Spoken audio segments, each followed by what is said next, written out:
Good afternoon, everyone. We'll get started in just a moment, but now would be a great time to silence your mobile devices. I'd also like to remind you that we'll take questions after Mr. Gandhi makes his remarks. Please write them on the cards on your seats, or one of the press club attendants can hand you a card. And they'll pass them to the front of the room, and I'll ask as many as I can as time permits. Please print legibly. I can't ask what I can't read. And I'll ask as many questions as I can. So, just one moment.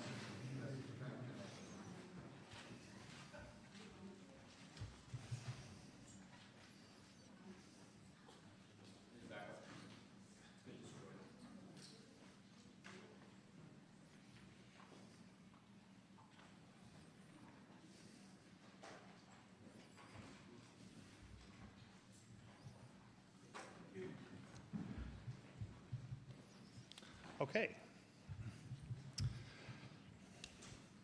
Good afternoon, everyone, and welcome to the National Press Club, the place where news happens. I'm Kerry O'Reilly, co-vice chair of the Press Club's Events Committee, and I'm also a senior managing editor at Sightline Media Group, publisher of Defense News and Military Times. We're delighted today to welcome India's main opposition leader, Rahul Gandhi, who heads the Indian National Congress Party. In March, a court in India's Gujarat state sentenced Mr. Gandhi to 2 years in prison for defaming Prime Minister Narendra Modi. While he was granted bail and remains free on appeal, India's parliament expelled him from the legislature where he had served for 19 years. The defamation case stemmed from a 2019 campaign speech in which Mr. Gandhi referenced the Prime Minister's surname, Modi, in connection with two high-profile criminals with the same last name. How come all these thieves have Modi as their common name? He asked. A legislator from the Prime Minister's party, also with the last name Modi, sued. The Gandhi family name is synonymous with a political dynasty that has produced 3 prime ministers so far. Rahul Gandhi is the son and grandson and great-grandson of legendary politicians. Both his father, Rajiv Gandhi, and his grandmother, Indira Gandhi, were assassinated. Their party, the Indian National Congress, ruled India for most of the years since the country's independence. But the once unshakable Gandhi dynasty may have met its match in Mr. Modi, who crushed the traditional ruling party in a 2019 landslide. Mr. Gandhi will challenge Mr. Modi again when elections are held in 2024. Many people in India and around the world have voiced concern about Mr. Modi's consolidation of power in the world's largest democracy. Mr. Gandhi has emerged as one of Mr. Modi's fiercest critics, accusing him of using the power of his government to silence opposition candidates, journalists, and organizations such as Amnesty International and Oxfam. Yet Prime Minister Modi appears poised to win a 3rd term. Morning Consult's Global Leader Approval Rating tracker ranks Mr. Modi as the world's most popular leader. Data collected the week of May 17th shows him with a 77% approval rating. By comparison, President Joe Biden clocks in at 41%. Today, we welcome the opportunity to hear from Mr. Gandhi's perspectives on the state of India's democracy. Please join me in giving a warm National Press Club welcome to Mr. Rahul Gandhi.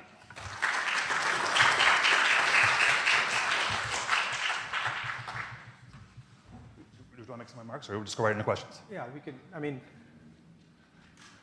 Thank you very much for inviting me here. Certainly. I believe my great-grandfather came here, and my grandmother came here, my father came here. So it's an honor for me, and I'm looking forward to your questions. Okay.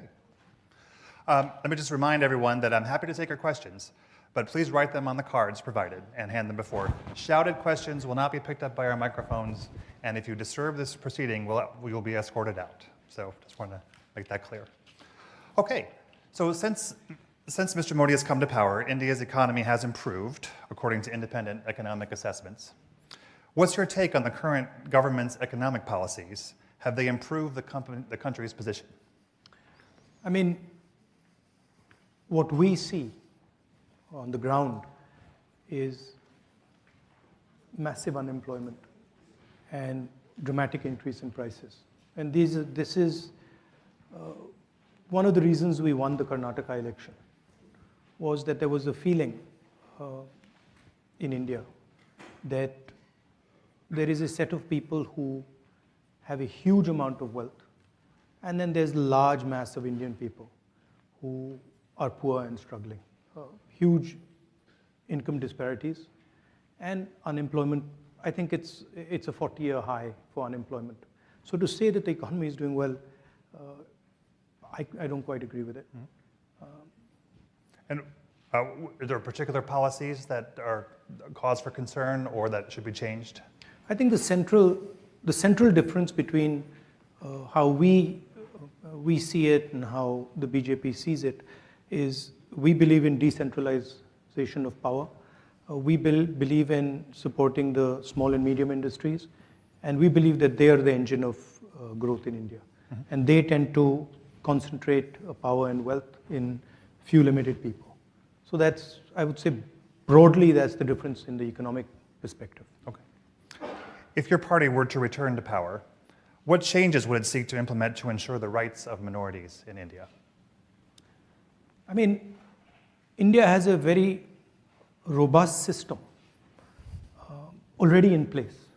That system has been weakened, right? But it's not that that system doesn't exist. If the conversation, the democratic conversation is allowed to be fostered, then these issues will settle themselves.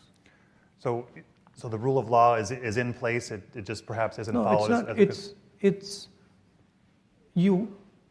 You have to have an independent set of institutions that are not pressurized and controlled, and that's been the norm in India. This is an aberration. Okay. What is taking place in India. So, from our perspective, the foundations of democracy in India are very strong. And the protections exist, but they're being sort of disturbed. And you see that if Congress came to power, they could quickly be restored. I mean, quickly, I don't know, but the Congress party is the institution that conceptualized them in the first place, right? So we don't view them as our institutions. We view them as institutions of the state. And so we ensured that there was independence and neutrality in these institutions. And it's not difficult to do if that's what you're trying to do. Let me ask you about, well, again, welcome to the Press Club, and let me ask you about press freedom, very important issue for us all. I should, full disclosure, my colleague, Vivek Raghuvanshi, was arrested several weeks ago and charged with, and accused of espionage. He's an Indian citizen.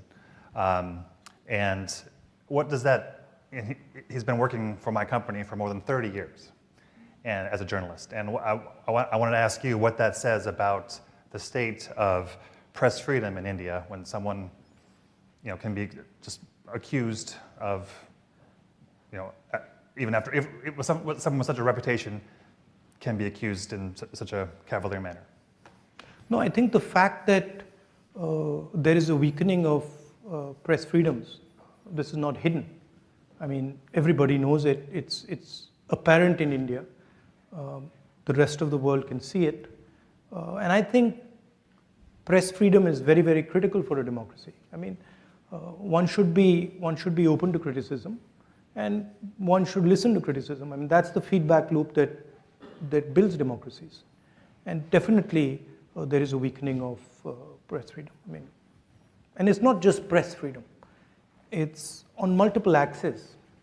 On multiple axes, there is a clampdown on the institutional framework that allowed India to talk, that allowed the Indian people to negotiate.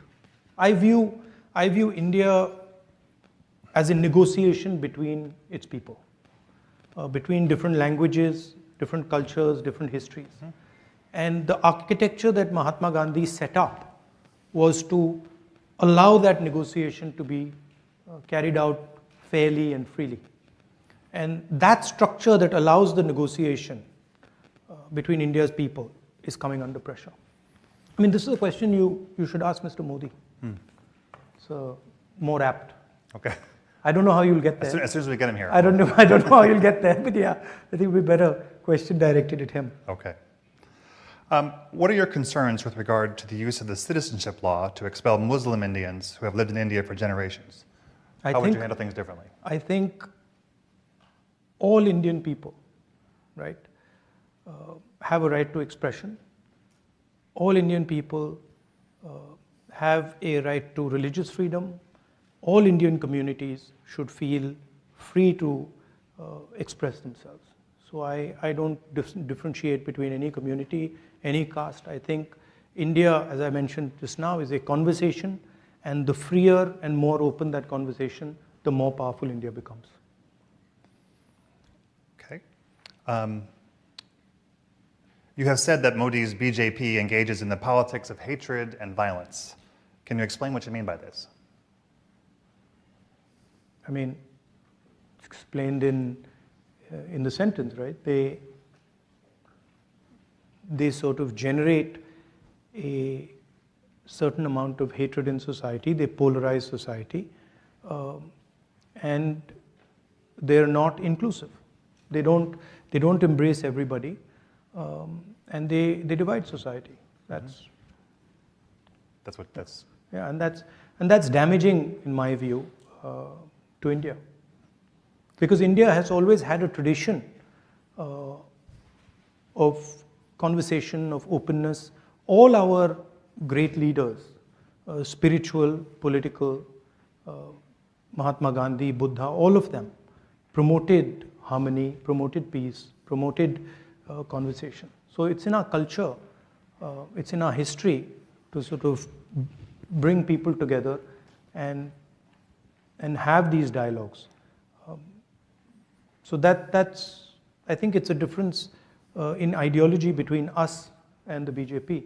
We feel India should be allowed to express itself, and we feel that political leaders should be comfortable in sort of being questioned and should learn from that questioning.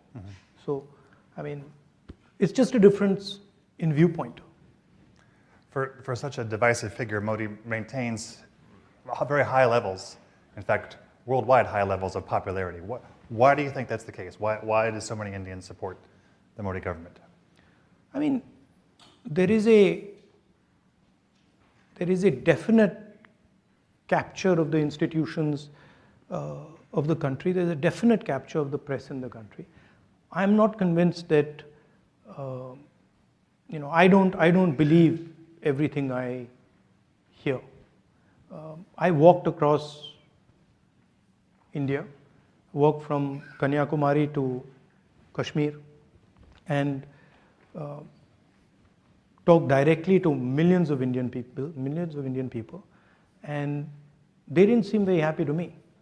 And they were very clear that there were serious issues with regards to unemployment. There was massive price rise. So there was an angst in the people. Now, and look at the Karnataka election, and wait and watch the next 3 or 4 state elections. That, I think, is a better indicator of what's going to happen. You're here in Washington. Washington has a cozying up, if you will, to the Modi government. Do you feel like this is a mistake? Do you feel like this is not a U.S. should pursue who am I to advise? Policies? Who am I to advise Washington on what they want to do? I mean, it's their choice. They have to decide about these things. It's pretty clear from our perspective where we've got to go. There are certain values that we protect, and we're very serious about protecting those values. As I said, the conversation between the people of India, the idea that all Indians should have equal expression. These are things that for us are non-negotiable, and we fight for them, and we pay the price. What is I have a comment from the audience here. What is your reaction to Prime Minister Modi's statement that not an inch of land has been lost to the border with China?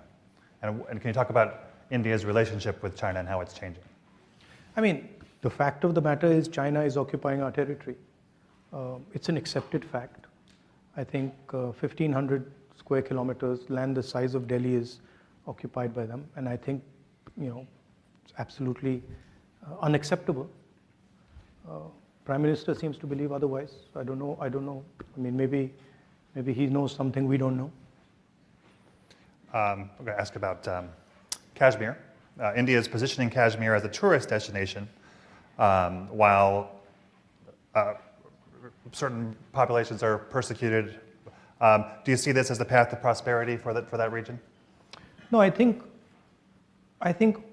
everybody in India has a democratic right. Every single person in India should be allowed to be part of the conversation. I think there are things that can be improved in Jammu and Kashmir with regards to that conversation, and we are committed to improving the conversation, the democratic conversation in Jammu and Kashmir. Says you talked about secularism and democracy while opposing the Hindu party BJP. However, Congress in Kerala has been in alliance with the Muslim party, Muslim League in Kerala, the state from which you were MP for more than, the state you are the MP for more than 70 years. Muslim League is a completely secular party. Right. There's nothing non-secular about the Muslim League. Questions are a little disjointed. Sorry about that. I think the person hasn't studied the Muslim League. Back to politics. How united is the opposition in India, and why isn't Congress supporting Kejriwal on the ordinance issue? Well, that's an internal discussion we are having. The opposition is pretty well united, and I think it's getting more and more united. We are having conversations with all the opposition, and I think quite a lot of good work is happening there. Okay. Yeah. It's a complicated discussion because there are spaces where we are competing also with the opposition. Mm-hmm. So it's a little bit of give and take is required, but I'm confident that will happen. Okay.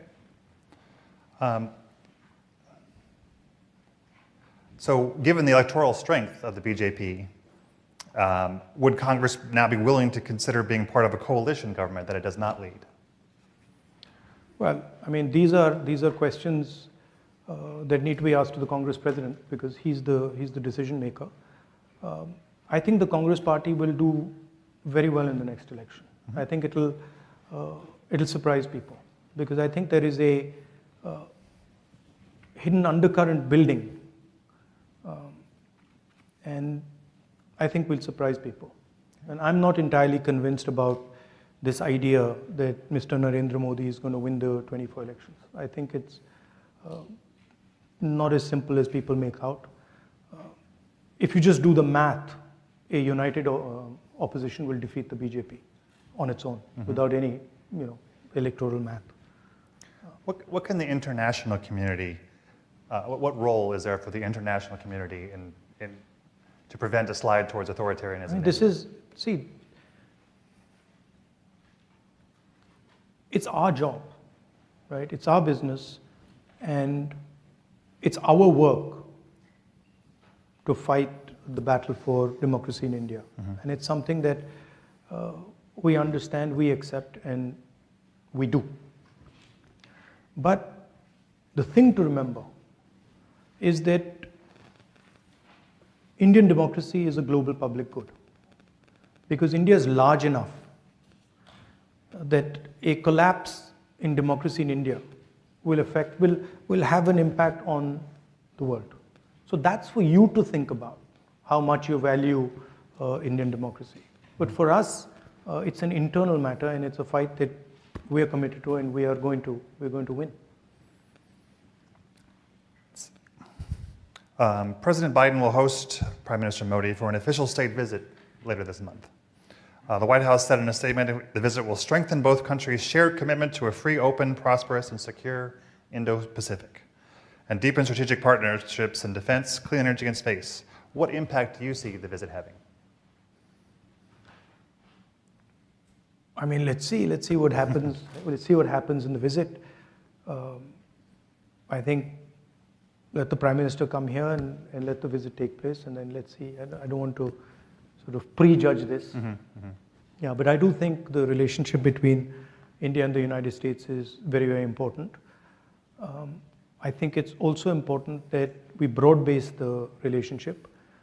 It's important to have a defense relationship, but I think we need to also consider other areas, and we need to have a vision for other spaces other than defense. Do you see India as a center between Russia and China and U.S. interests? Do you see it benefiting from the interplay of these countries, or do you see it taking almost a leadership role in the Indo-Pacific in terms of economic issues? Or look, India has to do what's in its self-interest, right? And that's what will guide us.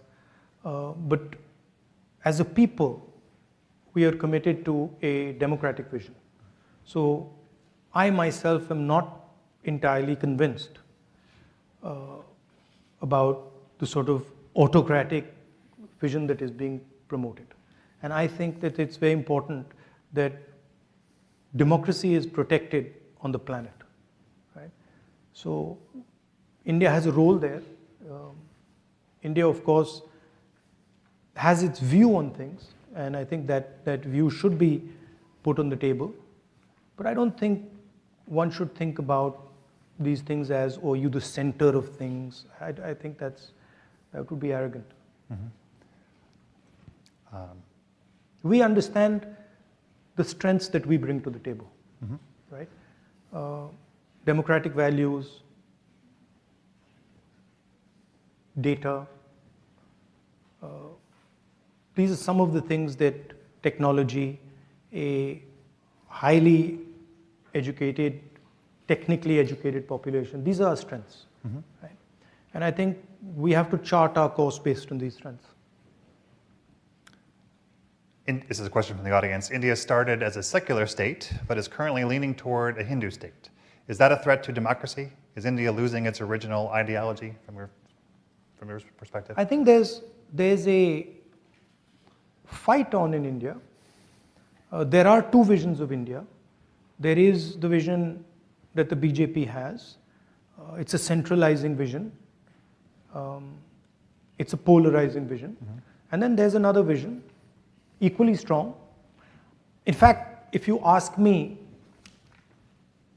much stronger, but not expressing itself that effectively right now, which is a decentralized view, an embracing vision, a sensitive, compassionate vision. And I'm absolutely convinced that this is a transitional phase, and the true nature of India, the true democratic nature of India, compassionate nature of India will triumph. I have no doubt in my mind. And by the way, we've gone through this phase before. So it's not that it's a new thing. The Congress party faced this exact same thing in the 30s, and we decimated it. And we will do the same again. People are impatient, People are like, very impatient. BJP has been in power for 10 years. Well, okay, we were in power for 10 years before that. Why did nobody say, in UPA 2, when we had been in power for 8 years, why did nobody say, oh my God, the BJP is going to evaporate? After all, the same, we were in power for 10 years. So there is a tendency for the media to sort of exaggerate these things. There are reasons for it also. But we are committed to the democratization of India. And we are committed especially to the emancipation of the poor people of India, the lower castes, backward castes, these communities. I think I heard you say you described the media in India as somewhat captured by the powers that be. Yeah, I think you could remove the word somewhat. Somewhat. So if your party comes to power, what steps would be taken to free up that press and make it less co-opted? You don't really need to do much. You need to just stop interfering and stop pressurizing. And if you look at the UPA period, we didn't interfere, we didn't pressurize. and it worked perfectly fine. So if the leadership of the country decides that a free press is valuable, then it will fall into place. Got a question for you on Bangladesh here. How do you view Bangladesh's situation as the country struggles for democracy, voting rights, freedom of expression, and human rights? No, I mean, Bangladesh is a friend of India, but it's for Bangladesh to decide these things. It's not my place to tell Bangladesh how they should live their life. Okay, let's see. It says, this is another question from the audience. In 9 years of BJP rule, India has become, as a 3.5 trillion rupee or dollar economy. India is one of the most, and yet India is one of the most impoverished countries. So how do you see India addressing its many problems? Given the challenges of democracy, given the challenges of the divisive rule of what's the way forward in terms of specifically addressing poverty? I mean, the 3.5 trillion, India has a particular growth rate. So that's just a natural consequence of that growth rate. The question is, how is the wealth of India distributed? Is India creating jobs? Are Indian people feeling that they can express themselves? Are they happy? Is there general tranquility in the country? Congress Party has a record for doing this. We've done it for many years. I think a good model is to let the people of India get to work, let them do what they're best at doing, and not to sort of, pressurize them and threaten them and do that. There's a historical record for this. After all, India did extremely well in the early 2000s. What do you see as the main drivers of... There's a cost. You see, there's also something that people don't realize is that there's a massive economic cost to this disharmony, right? To this non-conversation. That filters out, right? So saying that Indian economy is doing well, that doesn't take in the full picture. What are the other costs that you're creating? Those are not being factored in, right? We had better economic growth than the BJP, created more jobs than the BJP, and had complete harmony in the country. What do you see as the biggest drivers of the economy in the short term, in the years ahead, in the coming years? I think what the BJP's policies have done, particularly demonetization and what we consider to be a flawed GST, they have weakened the small and medium businesses in India.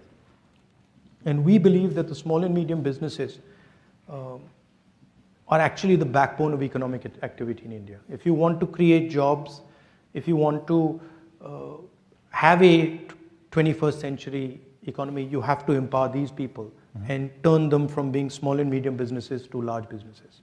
So in our mind, it's taking these businesses and scaling them up and having hundreds, if not thousands of these businesses become large businesses. So that's where we fundamentally differ with the BJP. They believe that you don't need these small and medium businesses, that you can build the Indian economy with 3 or 4 huge, massive businesses. Unfortunately, having 3 or 4 massive businesses doesn't translate into jobs. It can't. So that's really at the heart of the difference between the two visions. And you can see it. So, the growth during the UPA period was much better than the growth now. And there's massive levels of unemployment in India now. And it's a real problem because our people, they need to be put into productive activity.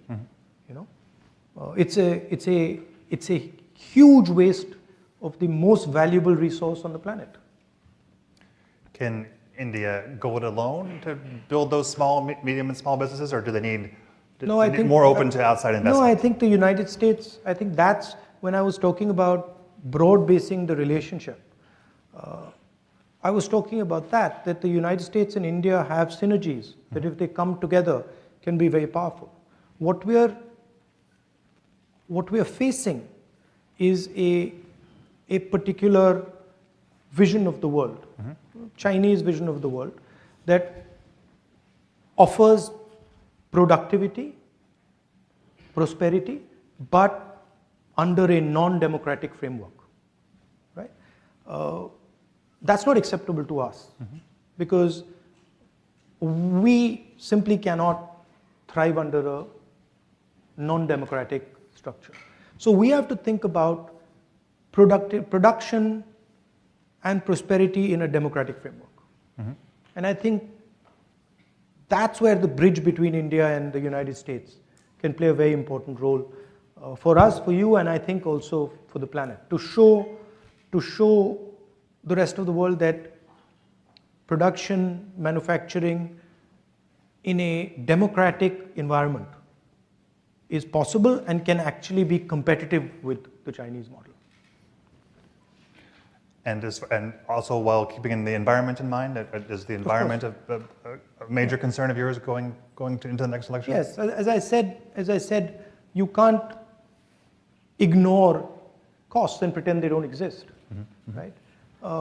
And when you're thinking about these things, you don't want to think about them in the 1 year, 2 year, 5 year time frame. As a country, you'd like to think about them in a 20, 30 year time frame. And if you're looking at that span, then the environment is fundamental. You can't get away from it, right? Saying that, the world is in a transition. So we are moving from internal combustion engines to electric motors. There is an energy transition taking place. So we have to adapt ourselves to benefit from those transitions. And I think India is very well placed to do that. Would you consider a big increase in exports one way of measure that, or is it really about innovating the economy to take advantage of these new technologies? It's both, right? If India starts manufacturing, starts producing, it will start to export as well, right? I think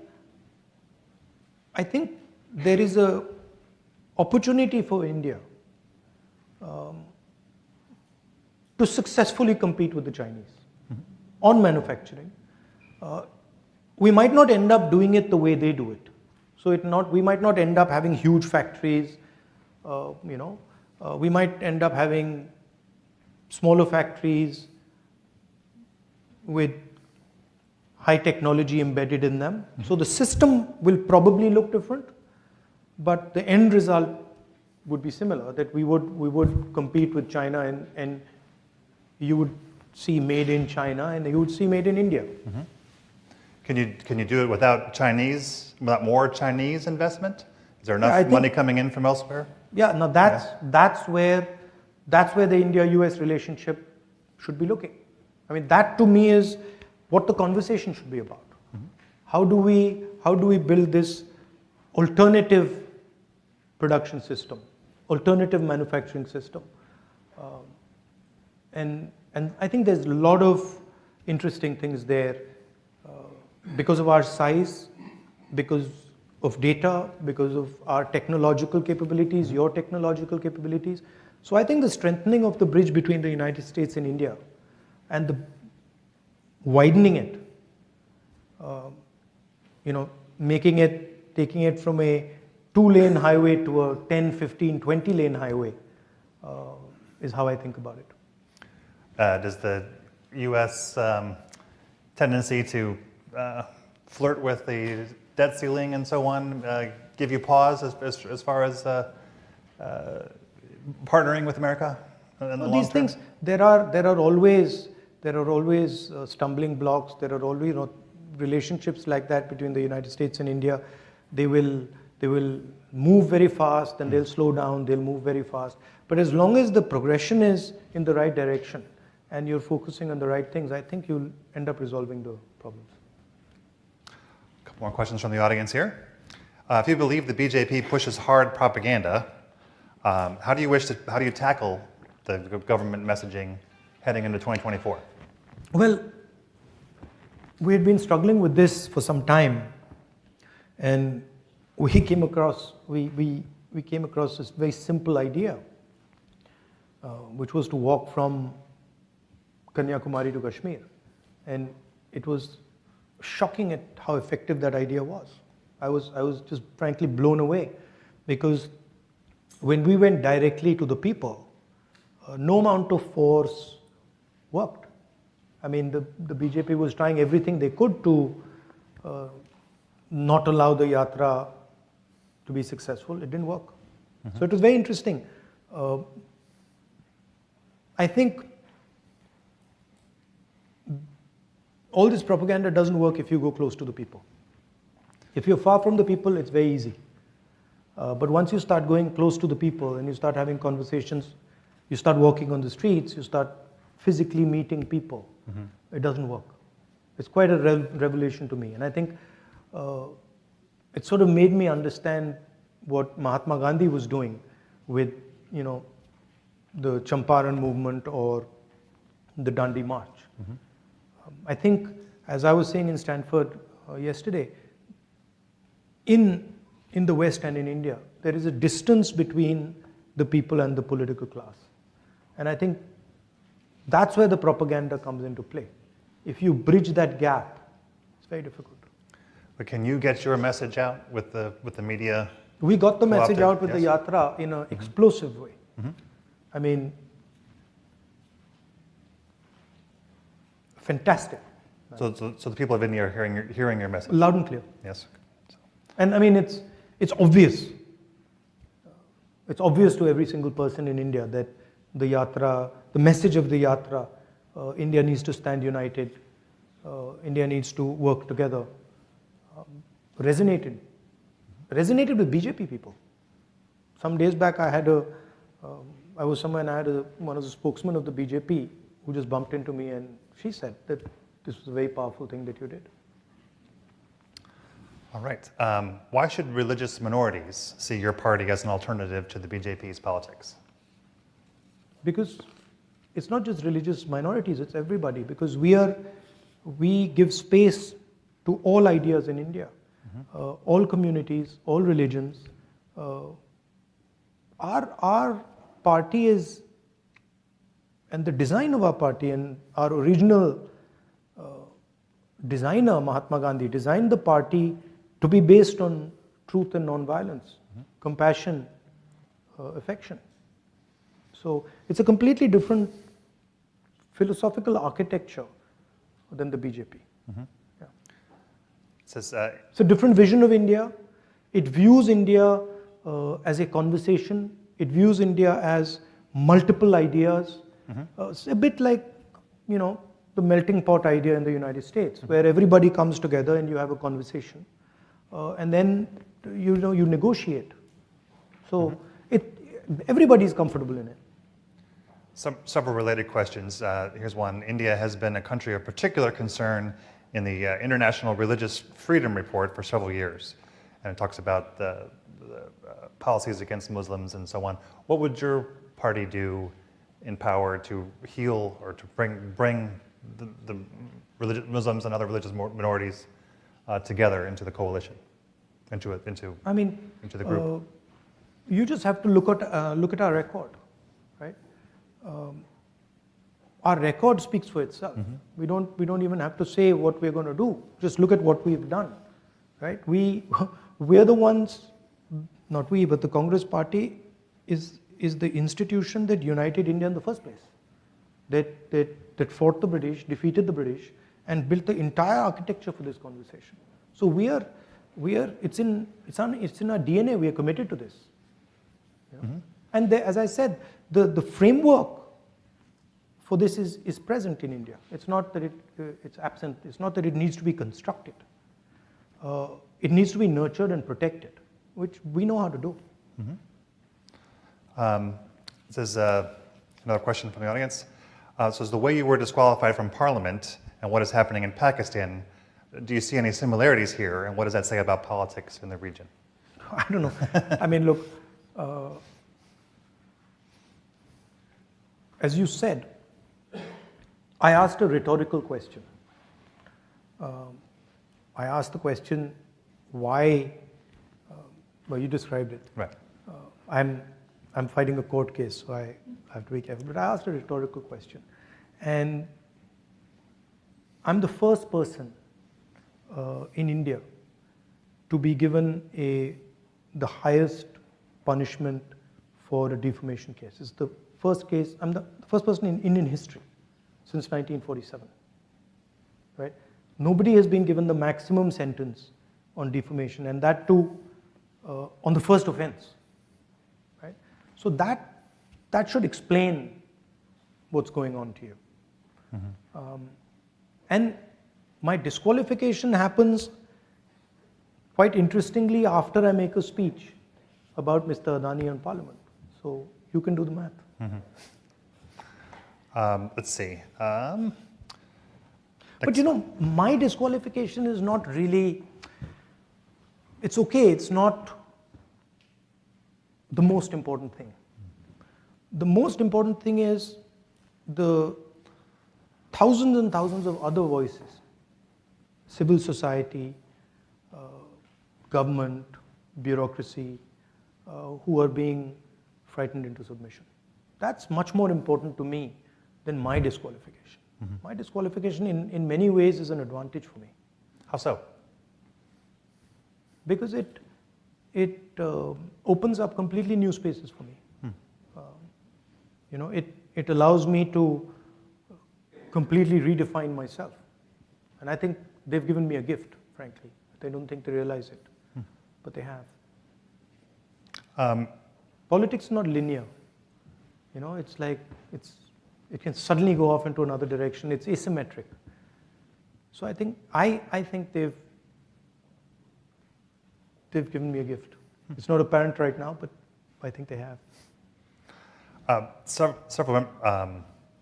So you come from a political family. The Gandhis have been compared to the Kennedy family here in the U.S., both in terms of the highest heights and unfortunate assassinations. What keeps you going? What keeps you involved in politics, despite what can be great risks? I defend an idea.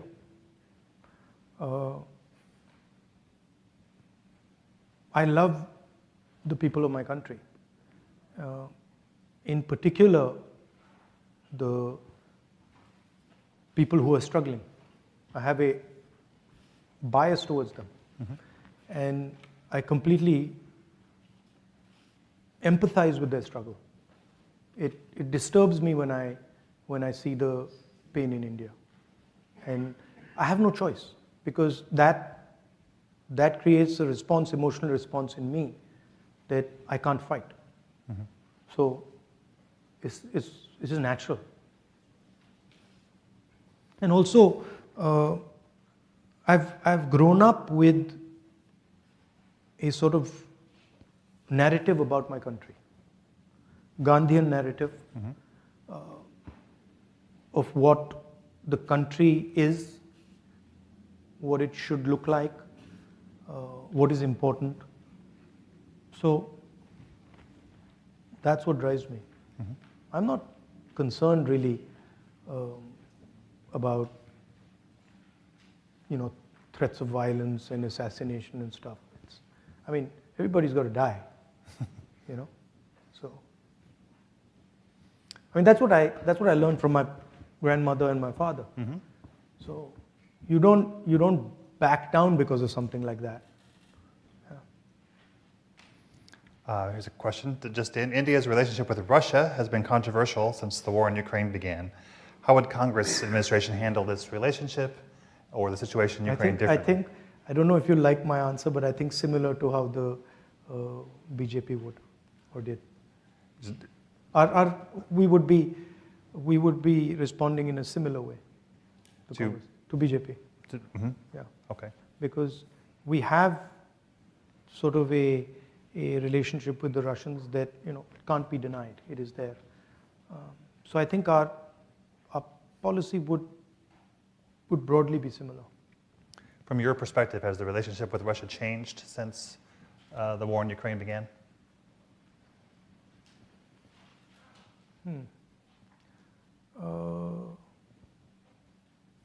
I think in some ways it might have. Yeah, I think it might have changed in some ways. But there is a old historic relationship with the Russians, and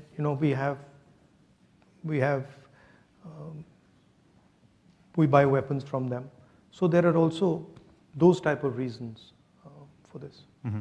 Yeah, but I don't think a Congress government would be dramatically different than what the BJP is doing right now in terms of Russia. Got time for a couple more questions. Let's see. You've asked a lot, huh? Oh, yeah. You've got through a lot. Stack. There's a lot of interest here in you, sir. You've compared. So I'm going to butcher these names. Please forgive me. You have compared with Guru Nanak Udasis driving your speech in San Francisco, while the SGPC has raised questions on your statement. What would you say to do you know what this is referring to? I'm sorry. I promised you I'd ask. So. No, I don't know. What is Udasis? As you compared with Guru Nanak's bharatjodoyatra and SGPC raised questions. Okay. So. Sorry. Thank you. I'll explain it. So I said that the tradition of a yatra or a walk is a very deep tradition in India, and I said that many great people have used this instrument of a walk. Mahatma Gandhi has used it. Guru Nanak has used it, and as an instrument of conversation and as an instrument of understanding. So I think they're saying that I shouldn't compare the Bharat Jodo Yatra to walks that Guru Nanak and Mahatma Gandhi took, but I wasn't doing that. I clearly said that, look, I draw inspiration from these great leaders and what they did, and there's no question of comparing this walk to their walk, but I think they've misunderstood it. I see. Yeah. What is your message to the Indian people as to why they should support Congress in the next election? Is it about economic achievement? Is it about tolerance? I said in my yatra, I'd say it in Hindi, nafrat ke bazaar mein mohabbat ki dukaan kholo. Do you speak Hindi? I wish I did. So nafrat ke bazaar mein mohabbat ki dukaan kholo. In a market of hatred, open a little shop of love and affection. So I believe that India needs to be in harmony. And I believe that India needs to be able to express itself to truly succeed. Right? If you, I don't know of one case where somebody who's angry or somebody who's full of hatred has had an expansive imagination. And India needs an expansive imagination. India needs to dream big. And you can't dream big if the people who are leading you are angry, are violent, are engrossed with hatred. So I think, I feel India has a great opportunity, huge opportunity, which can transform the lives of millions and millions of Indians. But in order to do that, it needs to imagine a new India in a big, dynamic manner. And I think in order to do that, India needs to be in harmony. India needs to start talking to itself. India needs to respect itself. So that would be one element of it. Hatred doesn't work. You know that. Your country knows that better than anybody else. Hatred has never worked. Might work for 6 months, 1 year, and then it collapses on itself. Affection, love always work. They have. I mean, that's what we've been told by the great leaders. All right. Well, I want to thank you for joining us today at the club, and thank you for answering so many questions. Are you inviting the Prime Minister? Absolutely, we'll invite for his turn. I look forward to hearing it. I also wanted to thank Bill McCarran, Cecily Scott Martin, and Poonam Sharma for their role in bringing this together, and in the perhaps your members of your family have received this in the past, but as a thank you, this is our Press Club mug, highly coveted. Perhaps nice. It can go on the mantle. You know, I was actually looking for a coffee mug. Okay. Excellent. Thank you. Well, thank you very much. Thank Thank you. you.